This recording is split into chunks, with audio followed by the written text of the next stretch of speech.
Dear students, इस lecture में आप लोग ये सीखेंगे कि स्टेट मैनेजमेंट क्या होती है और ASP.NET MVC में इसको कैसे इम्प्लीमेंट किया जाता है।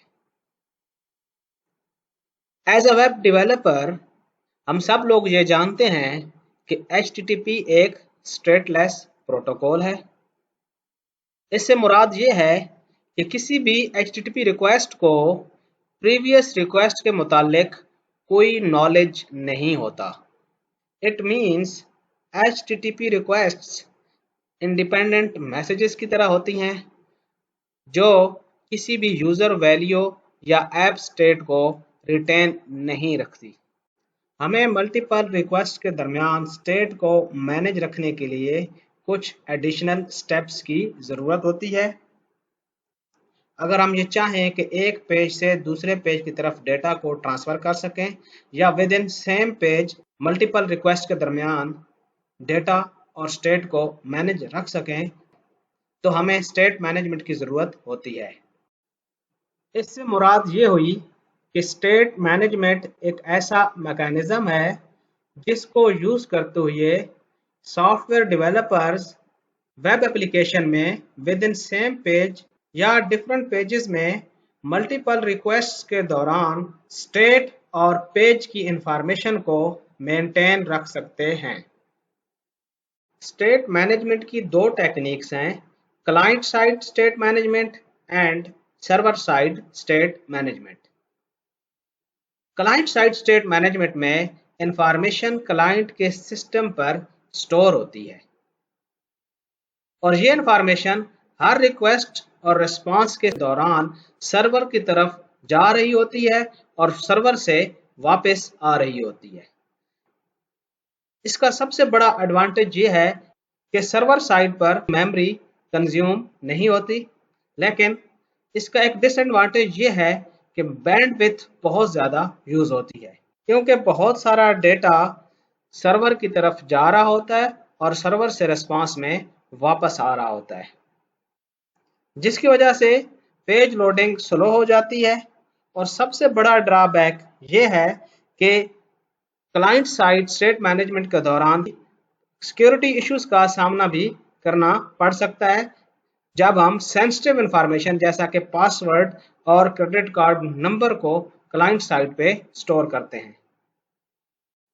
ASP.NET MVC में जो टेक्निक्स क्लाइंट साइड पर स्टेट मैनेजमेंट के लिए यूज़ होती हैं वो ये हैं: hidden field, query string, view data, view bag, temp data, cookies. इन ऑब्जेक्ट्स की मदद से हम डेटा को स्टोर कर सकते हैं, परसिस्ट कर सकते हैं विद इन सेम पेज, या जब हम मूव कर रहे होते हैं कंट्रोलर से व्यू की तरफ या कंट्रोलर से कंट्रोलर की तरफ। अब हम वन बाय वन इन तमाम टेक्निक्स को डिस्कस करेंगे और ASP.NET MVC की एप्लीकेशन में इम्प्लीमेंट करेंगे। सबसे पहले हम डिस्कस करते हैं हिडन फील्ड को। मुझे उम्मीद है कि आपका HTML लर्निंग के दौरान इनपुट टाइप हिडन से ज़रूर वास्ता पड़ा होगा। हिडन फील्ड क्लाइंट साइड पे डेटा को हाइड करने के लिए यूज़ होता है और डायरेक्टली यूज़र को विजिबल नहीं होता। ये ज़्यादातर स्मॉल अमाउंट ऑफ डेटा को स्टोर करने के लिए यूज़ होता है। हम हिडन फील्ड की वैल्यू को पेज सोर्स में व्यू कर सकते हैं, इसलिए ये रिकमेंड नहीं किया जाता कि आप सेंसिटिव इंफॉर्मेशन को हिडन फील्ड के थ्रू स्टोर करें। आए अब हम इस कॉन्सेप्ट को ASP.NET MVC की एप्लीकेशन में इम्प्लीमेंट करते हैं। सबसे पहले हम मॉडल क्लास डेवलप करते हैं यूज़र के नाम से। Right click, add class user. इसमें कुछ फील्ड्स ऐड करते हैं, public and ID, get, set. public string name get set, public string email id get set, public string name get set। यहां पर पासवर्ड होना चाहिए, पासवर्ड।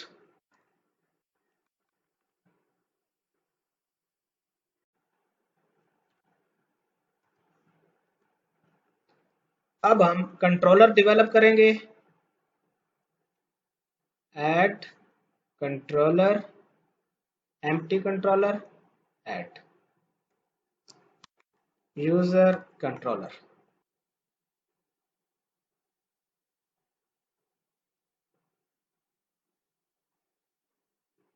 यहां पर हम एक ऑब्जेक्ट फिल कर लेते हैं। User is assigned to new user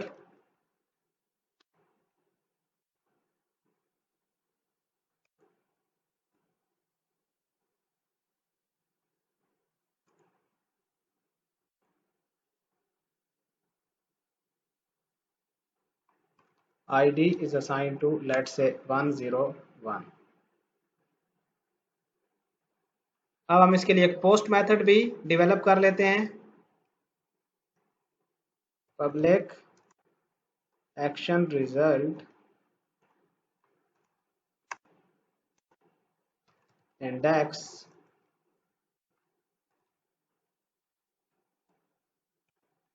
user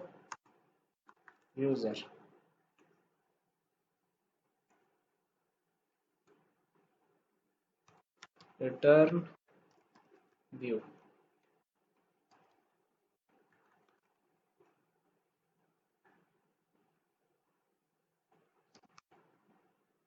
integer id is assigned to user dot id, string name is assigned to user dot name, string email id is assigned to user dot email id, string password is assigned to user dot password। अब हम एक view develop करते हैं। इस method को हम HTTP post के verb से डेकोरेट करते हैं।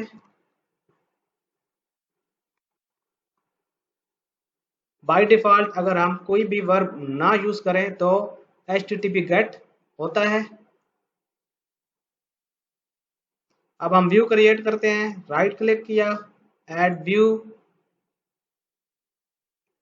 इसको मॉडल के साथ बाइंड करना है, क्रिएट, और मॉडल क्लास होगी हमारे पास यूजर ऐड।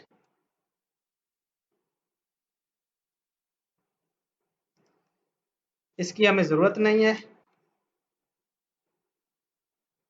यूजर फॉर्म,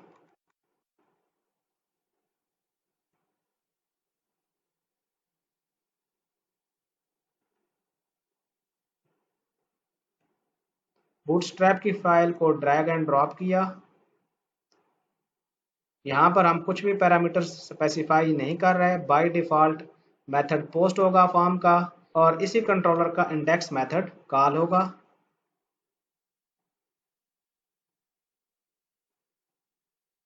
यहाँ पर हम लिखते हैं @HTML dot hidden for model lambda expression model dot id। Application को रन करते हैं। यहाँ पर ब्रेक पॉइंट लगा लेते हैं और यहाँ से यूजर का ऑब्जेक्ट पास करते हैं व्यू को। प्रोजेक्ट को रन करते हैं।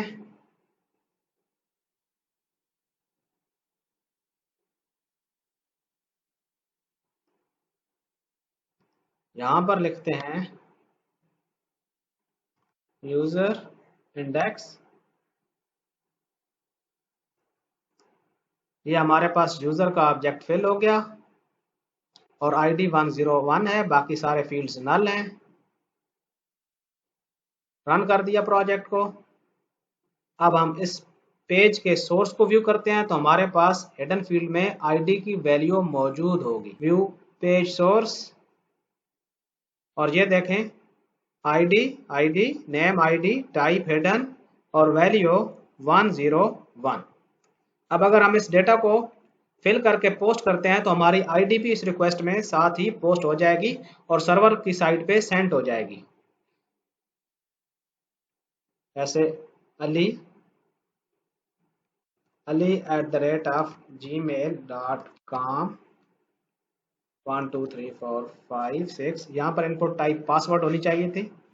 यहाँ पर हम एक ब्रेक पॉइंट लगा लेते हैं। क्रिएट को क्लिक किया और ये देखें यूजर की इंफॉर्मेशन में आईडी के फील्ड में 101 मौजूद है। इससे ये साबित होता है कि इनपुट टाइप हिडन के थ्रू आप डेटा को सर्वर साइड पे सेंड कर सकते हैं और सर्वर से रिसीव भी कर सकते हैं। इसके साथ ही हमारा ये लेक्चर खत्म हुआ। Stay blessed.